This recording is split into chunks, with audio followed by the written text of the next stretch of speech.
How's it going, everyone? Sinister of the Gamer Section bringing you another review. And today's review is birds watching for PC, Xbox Series S and X, and PlayStation 5.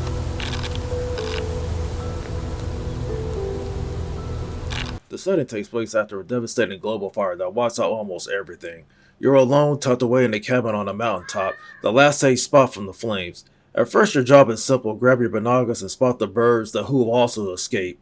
One bird becomes your little sidekick, stopping you by your feeding table. You get to name it and build a connection.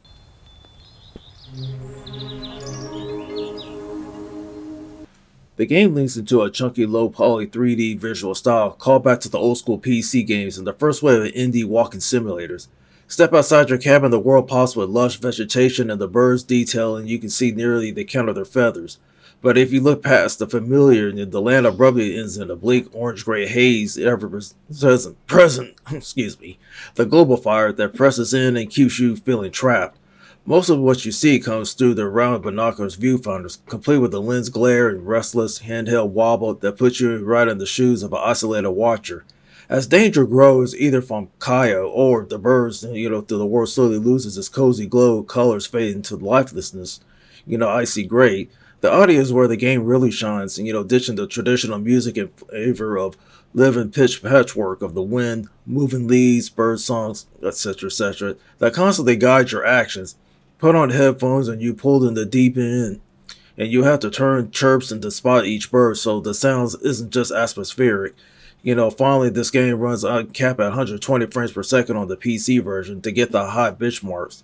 VoiceOver draws the line, companion bird sound strategy familiar, but it's a bit off, but slightly metallic. Like Kyle's radio message comes through raw and distorted, grounding you in reality, but always on edge.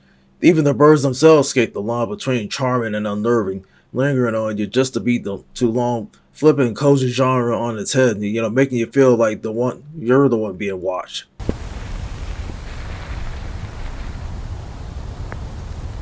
Birds watching isn't your typical nature simulator that you start sitting out alone on a mountaintop cabin.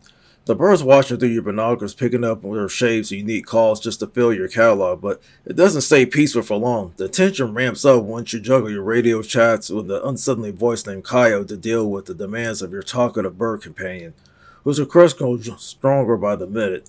You feel a creeping sense that you're being watched, and suddenly the game's more psychological endurance than bird spotting. The real challenge? Deciding whether go in on the birds or keep your own sense of humanity intact.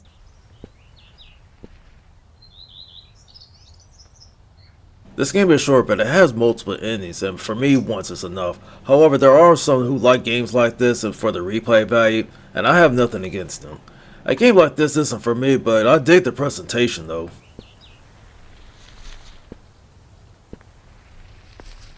And for that, I give Birds Watching a 3 out of 5. Thank you for tuning in to the best place for independent gaming journalism. That is the Gamer Section. Be sure to hit like button on the video, and please subscribe to the channel.